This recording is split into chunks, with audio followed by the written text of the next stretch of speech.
The story of Joseph and his brothers, Genesis 37-50.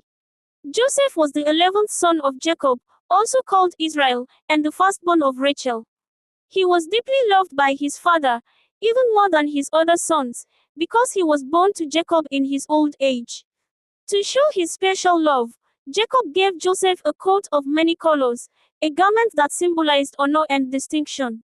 Joseph's brothers noticed their father's favoritism, and jealousy grew in their hearts. Matters worsened when Joseph shared two dreams he had.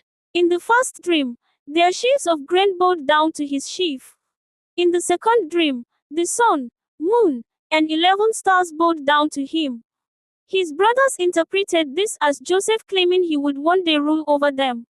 Their jealousy turned to hatred. Joseph sold into slavery. One day, Jacob sent Joseph to check on his brothers while they were tending sheep in Dothan. When they saw him coming, they plotted to kill him. Reuben, the eldest, persuaded them not to shed his blood but to throw him into a pit instead.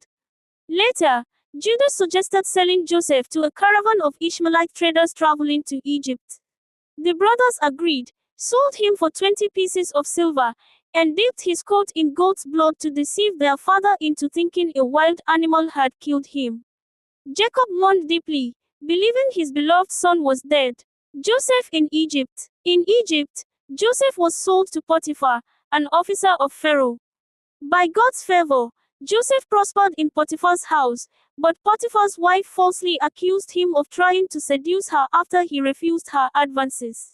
Joseph was imprisoned. Even in prison, God was with him, granting him favor with the warden.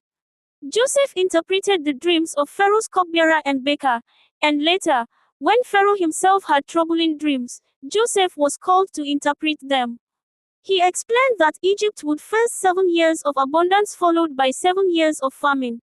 Impressed by Joseph's wisdom, Pharaoh appointed him governor over Egypt. Joseph's brothers come to Egypt. When famine struck the land, it spread to Canaan where Jacob and his family lived. Jacob sent his sons to Egypt to buy grain. They unknowingly bowed before Joseph, fulfilling his earlier dream. Joseph recognized them, but they did not recognize him. After testing them to see if they had changed, Joseph finally revealed his identity in an emotional moment. He forgave them, saying, "You meant evil against me, but God meant it for good, to save many lives." Genesis 50:20. Joseph invited his entire family to settle in Egypt, where he provided for them during the famine. Lessons from Joseph and his brothers. 1.